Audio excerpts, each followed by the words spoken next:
Naam, ni jukumu langu kukusalimu kwa mamkidha adhim kabisa ya lugha ya Kiswahili. Habari yako popote ulipo, mtazamaji wa Mlimani TV. Na karibu sana katika kipindi cha Mlimani leo asubuhi, ikiwa ni katika kipengele chake cha pili cha Jahara, ambapo hapa tunakuwa na mijadala na tathmini mbalimbali katika maslahi mapana ya taifa letu. Na leo tutakuwa tukiangazia tathmini ya uongozi mpya wa serikali ya wanafunzi ya Chuo Kikuu cha Dar es Salaam. Na kwa mantiki hiyo basi, studioni tumepata mgeni ambaye ni rais mpya wa serikali ya wanafunzi ya Chuo Kikuu cha Dar es Salaam, ndugu William Imane. Bwana, karibu sana studio zetu za Mlimani TV. Asante sana. Sawa. Kwanza nipende kutoa pongezi kwako kwa kuchaguliwa kuwa kiongozi rais wa serikali ya wanafunzi ya Chuo Kikuu cha Dar es Salaam. Shukrani sana. Sawa. Lakini pia kwa kuanza sasa, ni lipi ambalo umejifunza katika mchakato mzima wa uchaguzi katika serikali, katika kuwania kiti cha urais cha serikali ya wanafunzi ya Chuo Kikuu cha Dar es Salaam? Binafsi nimejifunza mengi. Ndio. Kuanzia mchakato ulipoanza hadi kufikia hatua ya kutangazwa mshindi. Ndio. Nimejifunza mambo ya budgeting, nimejifunza mambo ya sera, nimejifunza na mahusiano mazuri na wenzangu. Kwa katika hizo sehemu tatu nimejifunza vya kutosha. Sawa. Na baada ya wewe kushinda kiti cha urais na kuapishwa kuanza majukumu yako rasmi, ilionekana ziara ya kwanza kabisa ulikwenda mkoani Dodoma. Yeah. Je, ziara ile ina manufaa kwa wanaDaruso? Yes, ile ziara ina manufaa makubwa kwa wanaDaruso, maana sio ziara tu. Ndiyo. Cha kwanza ilikuwa ni ziara kwa ajili ya semina. Ndiyo. Kwa viongozi wote wa baraza la chuo. Chuo Kikuu cha Dar es Salaam. Lakini pia mbali na mafunzo au semina, mafunzo ilifuatiwa na kikao cha baraza. Kikao cha baraza ambacho kilifanyikia MRI Dodoma.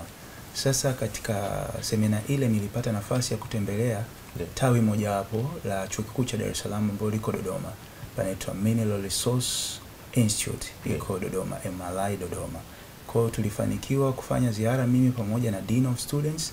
Tulienda hadi kwenye institute hiyo pale Dodoma. Sawa. Sasa katika mipango yako ni mambo gani mapya ambayo tuyategemea hayakuwepo kabisa Chuo Kikuu cha Dar es Salaam, lakini katika uongozi wako tutegemee kuyaona? Ndio. Jambo la kwanza ambalo hata uongozi uliopita halijawahi kuwepo ni uanzishwaji wa Daruso Students Organization Social Support Fund. Ndio. Katika uongozi wangu huu najitahidi sana mimi pamoja na kabineti yangu ili tuweze kuanzisha hicho kitu, na tumesha set standards na tuna proposals ambazo tunasubiri tu wanafunzi wamalize UE pamoja na viongozi wangu wamalize mitihani inayofuata hapa mbele ili tuanze kufanyia kazi. Hilo ni jambo la kwanza. Lakini pia jambo la pili lishawahi kuwepo miaka ya nyuma, lakini hapa katikati likaja likapotea, katika michezo na burudani. Ni jambo la Miss na Mr. UDSM. Kwa ni majambo ambayo ile jambo la pili lishawahi kuwepo lakini likaja likapotea. Tunataka tulifufue pia. Lakini ile la jambo la Social Support Fund halijawahi kuwepo. Sasa tunataka tulisimike rasmi kama Daruso Mlimani. Sawa. Umezungumzia swala la Social Fund. Sasa hivi nimekuwa nikiona kuna baadhi ya messages zinatolewa katika magrupu mbalimbali ya WhatsApp ikiwa zinahitaji mwanafunzi fulani kwamba hana ada ya kulipia, kwamba alipiwe. Watu wanaweka namba za mawasiliano pale, lakini pia wanaweka account number za benki. Je, huoni kama hii inahatarisha na inaweza kutumika vibaya kwa watu kutengeneza mifumo yao ya kujipatia kipato? Hiyo ni of course, by the way, kwa namna moja au nyingine ni namna mbaya.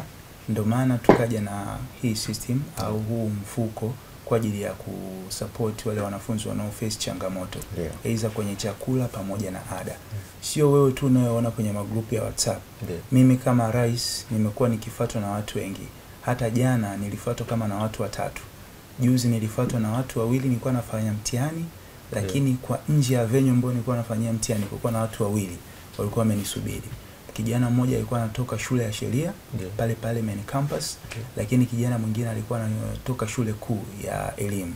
Kwa wote walikuwa wananisubiri. Mmoja alikuwa na changamoto pia ya ada hiyo hiyo, kwa sababu tunaelekea UE, alikuwa anaomba support katika ada, na mwingine ilikuwa ni masuala ya chakula.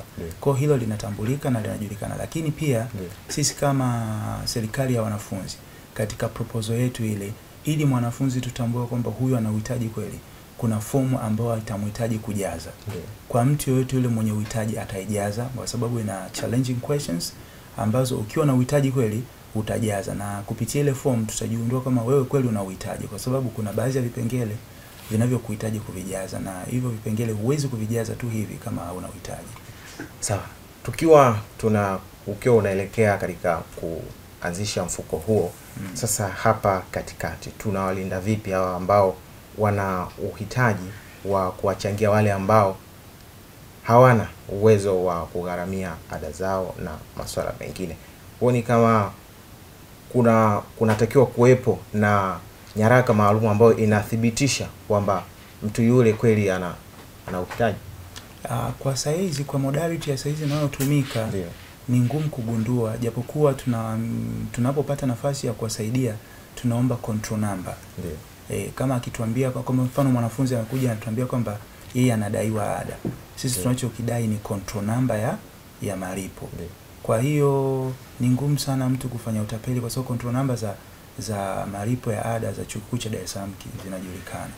Kwa hiyo pia tukiamua kufanya hivyo tunaomba control number, lakini pia tunaenda extra mile na kwa mhasibu wa chuo kwa ajili ya kuangalia baadhi ya vitu kama ni kweli kitu kinawezekana. Lakini for the time being sahizi hatufanyi hicho kitu, kwa sababu sisi kama wanafunzi, kama serikali ya wanafunzi, kwenye mfuko wetu hatuna pesa yoyote kwa ajili ya kumsupport mwanafunzi kwa kipindi hiki kilichobaki.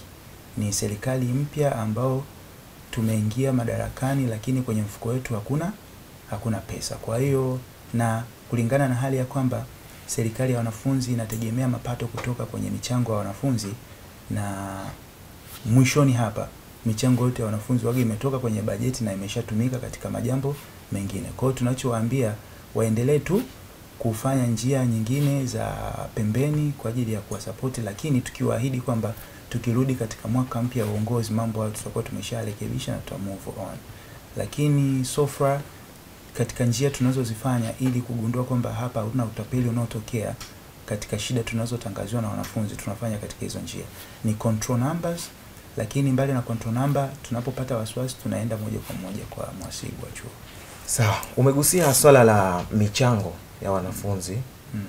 Je, hii huwa inakwenda moja kwa moja direct kwenye serikali ya wanafunzi, au kuna namna ambayo inafika kwanza utawala kisha kuna fungu linarejeshwa kwenye serikali ya wanafunzi? Nadhani kwa mwanafunzi yote yule hapa ndani ya chuo kikuu cha Dar es Salaam, huo mchango wa mwanafunzi ambao ni wa moja kwa moja uko kwenye direct cost ni shilingi 5,000, na direct cost yote kwa pamoja inalipwa kwenye control number moja. Ina maana inaingia kwenye account moja. Sasa kwenye ile direct cost kuna pesa nyingi pale. Ni mpaka mwanafunzi alipe ile pesa iende kwenye account fulani. Baadaye sisi tukihitaji tunaandika barua ili zile pesa zetu zitolewe kule ziwekwe kwenye account yetu ya Daruso. Sawa. Wewe kama rais wa serikali ya wanafunzi chuo kikuu cha Dar es Salaam, ambaye tunategemea utafanya makubwa, sasa ni upi mkakati wako katika kuhakikisha kwamba hizi college ambazo zinakizunguka chuo kikuu cha Dar es Salaam zipo nje? Hapa nazungumzia SOAF, Core ICT, SGMC.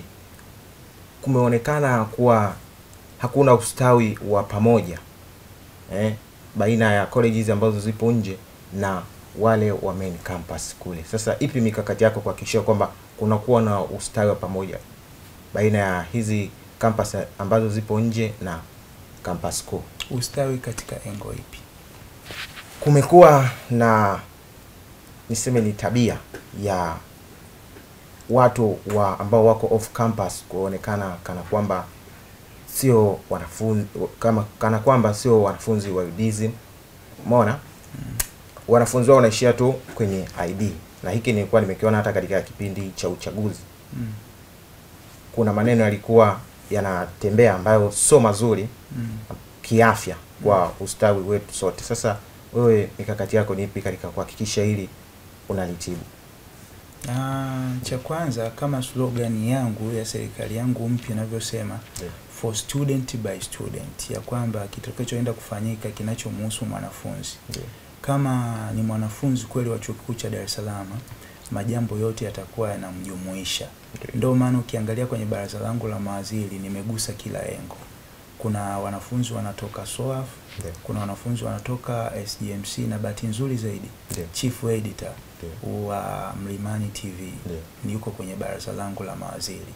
Lakini pia kuna wanafunzi kutoka COICT, kwa hawa ni wanafunzi wa off campus ambao wako included kwenye baraza langu la mawaziri. Na sidhani kwa mwaka huu wa uongozi tutakuwa na hizo habari za kuwatenga wanafunzi wenzetu. Na hapa tu hivi karibuni tuna mpango wa kufanya ziara, mimi, makamu wa rais pamoja na waziri mkuu katika hizi off campuses. Tutaanzia SOAF, tutakuja kwa ICT na tutamalizia hapa SGMC. Lakini cha zaidi tutaenda hadi nje ya mkoa wa Dar es Salaam ambapo kuna IMS Zanzibar, tuna MUCHES Mbeya na tuna MRI. Uzuri MRI nishafika, lakini pia tunavyoongea hapa MUCHES, makamu wangu wa rais yuko MUCHES sasa hizi. Kwa hiyo iliyobaki tu ni IMS Zanzibar. Kwa hiyo katika uongozi wetu huu mpya sidhani kama kutakuwa na habari za kumwacha mwanafunzi nyuma. Matukio yote ya wanafunzi yatawafikia wanafunzi kokote walipo. Sawa. Tukirejea katika swala la baraza la mawaziri. Ukirejea katika katiba ya Daruso imempa mamlaka rais kuchagua wabunge 6. Si ndivyo? Lakini katika nafasi hile wewe katika uchaguzi wako wabunge 4 wote wanaonekana kutokea college moja, jambo ambalo linaonekana kutoleta mizani sawa. Hili kwako wewe unalizungumzia? Ni katika baraza langu la mawaziri hakuna mwanafunzi aliyetoka college moja. Kuna wanafunzi wametoka school moja kwenye uchaguzi wangu wa Excoms. Ni wanafunzi wametoka school moja, walikuwa wanatoka UDBS. Wako 4. Sio kupendeleo. Niliona ni vijana potential kufanya kazi kwenye serikali yangu. Na katika machaguo nadhani tunaangalia zaidi skills, japokuwa skills ziko kila sehemu ya Chuo Kikuu cha Dar es Salaam. Na katika engo ambayo nitafakari mimi sikuona kama kuna shida yoyote. Katika Excom pale japokuwa nilitoa school moja, lakini nilikuja kubalance kwenye baraza. Maana nilikuwa najua SGMC nitapata, SOAF nitapata, COICT nitapata, kote nitapata. Lakini sasa specifically watu ambao nilikuwa nataka kwa ajili ya kazi maalum walikuwa wanatoka ile school. Sawa, katika swala la kubalance. Inaonekana kwamba katika wale ambao umewateua katika nafasi ya Exco, inaonekana wingi ni wale ambao walikuwa wanakusupport katika kipindi cha uchaguzi wako. Je, hiyo inatosha pekee kupima kwamba wao wanakufaa katika serikali yako? Hapana, hiyo haitoshi. Sio wale tu walikuwa wananisupport, walikuwa wananisupport watu wengi sana. Lakini sijawachagua. Ukiangalia nilowachagua ni watu ambao sio tu kunisupport. Kwa mfano kama kuna kijana mmoja anaitwa Joshua Semsokwe. Huyu alikuwa katibu wa maradhi kipindi cha uongozi uliopita, serikali ya Daruso iliyopita. Kwa ile wizara anaijua ndani nje. Kwa ni mtu ambaye anajua. Japokuwa alinisupport siku za kampeni, lakini alikuwa anajua. Hata asingenisupport siku ya kampeni, mimi ningemfanyaje? Ningemchagua. Kuna kijana mmoja mwingine anaitwa Lucas Serious Bole. Alikuwa ni mwenyekiti wa serikali ya wanafunzi UDBS. Yule kijana ni mchapakazi, anajua pia, kuna na skills za uongozi. Kwa hiyo sikumchagua kwa sababu alinisupport. Nimemchagua kwa sababu anajua na ana uzoefu katika uongozi. Kuna kijana mwingine pale anaitwa Abdulkadri Simba. Huyo ndo waziri wangu mkuu wa mwaka huu katika serikali ya awamu hii ya 2025 2026. Yule kijana katika serikali iliyopita alikuwa naibu waziri wa Wizara ya Fedha na Uwekezaji. Kwa hiyo ana uzoefu katika fedha na ana uzoefu na ana skills za kutosha katika uongozi. Kwa hiyo sikumchagua tu kwa sababu huenda, na by the way ukifuatilia chaguzi zangu hakuna sehemu uliomuona ya kunisupport moja kwa moja, japokuwa alikuwa kama invisible man. Kwa nilikuwa naangalia skills, tofauti na skills ilikuwa ni uzoefu pia. Kwa hiyo sio kwamba alinisupport moja kwa moja katika kampeni ndo nimemchagua, hapana. Sio hivyo. Kwa hiyo nilikuwa naangalia uwezo wa mtu pamoja na maarifa alionayo katika hiyo sekta na mweka na kumchagua. Naam, mtazamaji wa Mlimani TV, kama kwanza ndo unaungana nasi, nikukumbushe tu kipindi hewani ni Mlimani leo asubuhi katika kipengele chake cha pili cha Jahara, na bado tunaendelea kuangazia tathmini ya uongozi mpya wa serikali ya wanafunzi ya Chuo Kikuu cha Dar es Salaam, na studioni niko na mgeni ambaye ni rais mpya wa serikali ya wanafunzi ya Chuo Kikuu cha Dar es Salaam, ndugu Emmanuel William. Tukibakia hapo katika swala la teuzi katika serikali yako au katika serikali nyingine ambazo zimeshapita huko, tumekuwa tukiona kwamba wale ambao wanashindwa katika vile viti vya makamu wa rais na rais wamekuwa wakitafutiwa sehemu nyingine kwa ajili ya kutengeneza nguvu moja na kuipeleka Chuo Kikuu cha Dar es Salaam mbele zaidi. Lakini katika uteuzi wako, makamu wa rais wale ambao hawakushinda katika uchaguzi wote walipata teuzi, lakini mgombea mwenza katika nafasi ya urais inaonekana jina lake halikutoka hata katika teuzi. Unalizungumziaje hili? Kwanza viongozi wangu wote ambao nimewachagua niliwauliza ndio kama wako tayari kufanya kazi na mimi. Ndio. Sikupata nafasi ya kuuliza wengine baadhi. Ndio. Mmoja wapo ambao sikupata nafasi ya kumuuliza alikuwa ni mgombea mwenza wangu ya kufanya kazi na mimi. Ndio. Sasa na kama sikupata nafasi ya kumuuliza na muda uko umeshaisha kwa sababu muda ulikuwa umesonga sana. Hata wewe sidhani kama utamweka mtu ambaye hujamuuliza kama yuko tayari, na as long as mlikuwa mna compete naye. Kwa mpaka kwanza umfanyaje, umuulize kama yuko tayari kufanya kazi na wewe. Kama yuko tayari ndo unafanyaje, unamweka. Sasa bahati mbaya mimi sikupata nafasi ya kumuuliza.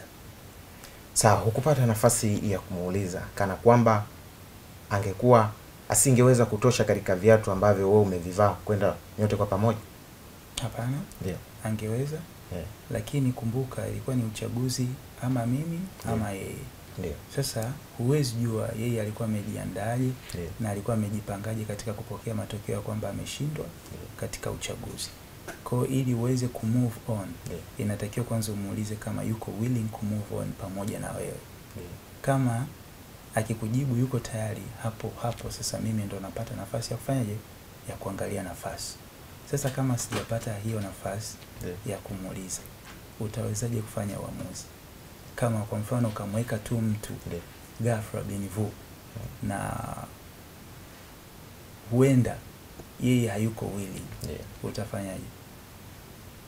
Sawa, ndapo hayuko willing. Lakini katika ngazi hiyo ya uchaguzi, makamu wa rais ambao walishindwa, ulipataje nafasi ya kuwauliza alafu mgombea mwenza ushindwe kupata nafasi ya kumuuliza kama mnaweza mkaenda nyote kwa pamoja? Cha kwanza niliowachagua ni wawili. Ndio. Kutoka nafasi ya makamu wa rais niliwachagua wawili. Mmoja nilikuwa najua na kipaji chake, ambao mmoja nimeambatana naye ni mkurugenzi wa mawasiliano ofisi ya rais na msemaji wa serikali ya Daruso Mlimani 2025-2026. Na mfahamu vizuri kwa sababu amekuwa mbunge wangu wa mwaka pili na nafahamu kipaji chake, ndio maana tukamweka kwenye nafasi ya msemaji wa serikali ya wanafunzi. Mwingine pia namfahamu, japokuwa nilikuwa simfahamu kwa undani zaidi, lakini nilikuwa tunakutana naye kwenye vipindi.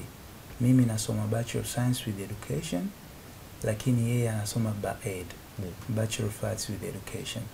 Kuna baadhi ya vipindi sisi wa Bachelor of Science tunashare na watu wa BAED na watu wa BAED, vipindi vya curriculums hivi. Nishawahi kukutana naye mara kadhaa na nikaona namna fulani hivi ya utendaji, japokuwa hata kwenye serikali iliyopita alikuwa ni mbunge nadhani.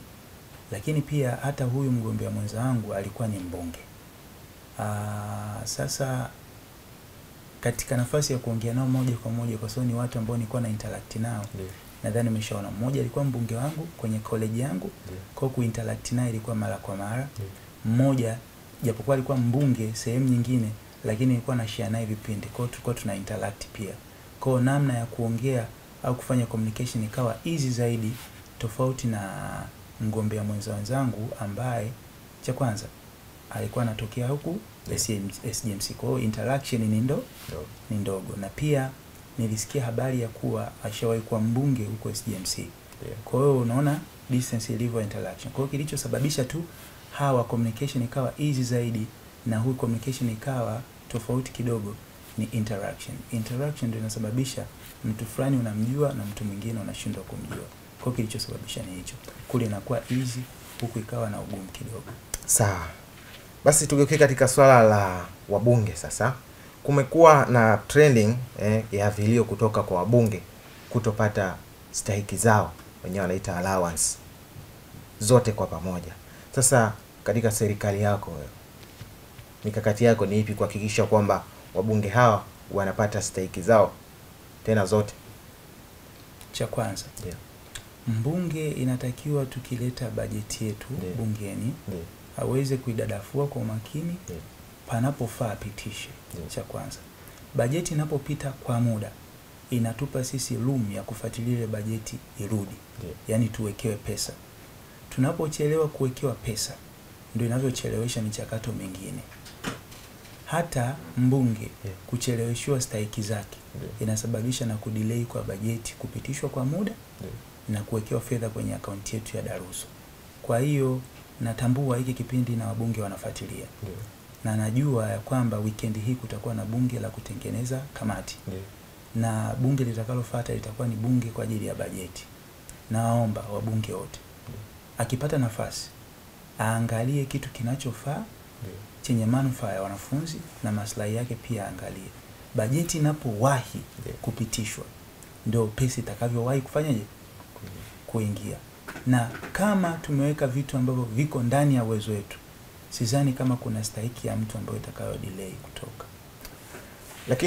Lakini kumekuwa na swala la kwamba bajeti inapelekwa na fedha zinatoka kama vile bajeti ambavyo inaeleza, lakini hapa katikati kumekuwa na chujio fulani ambalo hazifiki kama vile zilivyotoka kule juu. Kwa upande wako wewe unalizungumziaje katika serikali yako? Ku make it clear, zinapotoka juu wapi? Kwamba kunakuwa na chujio sehemu gani? Kunakuwa na inaonekana zinaishia kwenye mikono ya watu wachache. Ndio. Hapana, sio kweli. Kwamba zinapotoka kule juu zinafika kwenye mikono fulani hapo zinapunguzwa hapo ndo zinakuja. Hapana, sio kweli. Kwa nini sio kweli? Sio kweli. Ninavyojua mimi, naongea with experience, nimekuwa mwenyekiti wa Daruso Corners msimu uliopita wa uongozi wa Daruso, na nimeshiriki katika matukio kadhaa kwenye kufuatilia pesa. Sana sana ni hii pesa iliyotoka imechelewa, iliyochelewesha na uchaguzi. Bajeti inapotoka inaenda kule, inaenda juu. Tunakuwa tunapandisha kwa ngazi. Ikishafika kule juu ndo pesa inaanza kuombwa kutoka kwenye account, kutoka hazina ili ingie kwenye account. Unaona? Ikishaingia kwenye account inatakiwa tena ihamishwe iingizwe kwenye account ya Daruso. Hapa pote ni mifumo. Sasa huo mkono wa mtu sioni unaoshika ile pesa kwamba unaichuja tena unafanyaje? Kama pesa kule imeandikiwa ni milioni 50 kule, inaoombwa hazina inayoingia kwenye account itengwe milioni ngapi? 50. Hii 50 inaenda kwenye nini? Kwenye account ya Daruso. Sasa kwa pale katikati sioni pale ambapo kuna mkono wa mtu unaofanyaje? Japokuwa labda ungesema ya kwamba tunaomba milioni 100 alafu tunapangiwa milioni 60. Hapo sawa.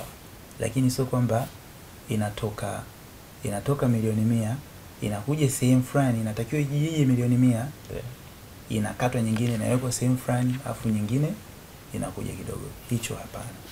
Sawa. Pia kumekuwa na trending ya baadhi ya viongozi kujinufaisha ama kufanya ubadhirifu wa fedha. Sasa tiba ni ipi kwa upande wa serikali yako kuhakikisha hili haliwezi kutokea katika serikali yako? Kwanza toka nimekuja mwaka wa kwanza zimekuwa tu ni story ubadhirifu wa fedha. Lakini katika uongozi wa Daruso huu nao uliomaliza muda wake kabla ya sisi kuingia, na sijasikia habari hizo, japokuwa nilizisikia kwa kipindi cha nyuma kidogo cha ubadhirifu wa fedha. Cha kwanza ni kuhakikisha kila kiongozi yuko committed na yuko kwa ajili ya kuwatumikia wanafunzi. Basi kiongozi akiwa committed na kwa ajili ya kuwatumikia wanafunzi, hata angalia kitu kingine tofauti na uongozi wake. Hiyo ni namna moja ya kuwin ubadhirifu, ili ubadhirifu usitokee. Lakini pia ni kuhakikisha tu viongozi wangu hawakutani na changamoto hizi zitakazowafanya waingie tamaa. Maana sometimes changamoto ndio zinamsababisha mtu aingie tamaa na akaingia ubadhirifu. Kwa hivyo hapo ni mbinu ambazo nitakazozitumia sana mimi ili kuhakikisha hata ubadhirifu afanyaje hautokei. By the way, ukiangalia hata baraza langu, japokuwa moyo wa mtu ni kichaka, lakini sioni mwenye tamaa hata mmoja. Sawa. Inapoelekea katika kipindi ambacho viongozi wanakwenda kumaliza uongozi wao, kuna vitu huwa vinajitokeza kana kwamba nakwenda kumaliza uongozi wangu, lakini pia nina immunity, nina kinga, ni kama kiongozi fulani hawezi kunifanya chochote. Kwa hiyo kumekuwa na namna fulani, kuna vitu vinapindishwa haviendi kwa mnyoofu. Kwako wewe unahakikishia nini wana Daruso katika hilo? Kwanza, kiongozi hana kinga. Hana kinga. Unapomesa unaweza usimalize uongozi wako vizuri. Wewe jaribu kufuatilia, kama wewe ni mfuatiliaji mzuri wa siasa za Daruso, fuatilia uongozi uliopita. Nadhani utashuhudia hicho kitu. Lakini pia fuatilia hata serikali ya kabla ya serikali ya Tyson, ile serikali iliyopita hivi. Kuna kiongozi ya kumaliza chuo. Kwa kiongozi hana kinga. Hiyo nataka nikusahihishe. Sawa, hana kinga, lakini kuna namna hata kile ambacho ameshakibeba hawezi kuambia urudisha. Hapana, sio kweli pia. Unapokosa kinga, inamaanisha unaweza kuambiwa chochote kile na sheria ikachukua mkondo wake. Ukikosa kinga, chochote kinaweza kikafanyika. Kwa hiyo kusema kwamba hata ulichokichukua unaweza usikirudishe, sio kweli. Sawa. Basi kwa kuhitimisha, ni upi ujumbe wako kwa wana Daruso na jumuiya nzima ya Chuo Kikuu cha Dar es Salaam katika uongozi wako? Asante. Kwanza nakushukuru sana. Ndugu mtangazaji, kwa maswali yako mazuri na ya kujenga na ya kutaka kugundua uongozi wetu na mwelekeo wa uongozi wetu unakoelekea ni wapi. Cha zaidi tu ya kuambia wana Daruso wote, Chuo Kikuu cha Dar es Salaam, uwe nje, yani uwe off campus au uwe campus Mlimani, ni kwamba uongozi wa awamu hii hatutaki sana kuongea. Na hatuongei sana, na tumejipanga kwa ajili ya kazi, kwa sababu tukiongea sana sometimes maneno yanatupunguzia mwendo. Kwa hiyo sina mengi ya kuahidi na ya kuambia. Mmenifuatilia kwenye chaguzi na kwenye mfumo mzima wa kampeni zangu. Nimeongea mengi na sitaki tena kuongea mengine. Japokuwa nilikuwa naomba uvumilivu, na nadhani semester inayoanza kwanza tutafanya mengi sana mazuri, na tunahitaji ushirikiano wenu. Asante. Sawa, wanajumuiya ya Chuo Kikuu cha Dar es Salaam. Huyo alikuwa ni rais wa serikali ya wanafunzi ya Chuo Kikuu cha Dar es Salaam. Na mpaka kufikia hapo sina la ziada kutokea hapa katika kijiwe cha Jahara, ikiwa ni sehemu ya pili ya kipindi cha Mlimani leo asubuhi. Nikutakie utazamaji mwema wa vipindi vinavyoendelea kutoka hapa Mlimani TV. Jina langu ni Juhudi Kisuse. Asante na nikutakie siku njema.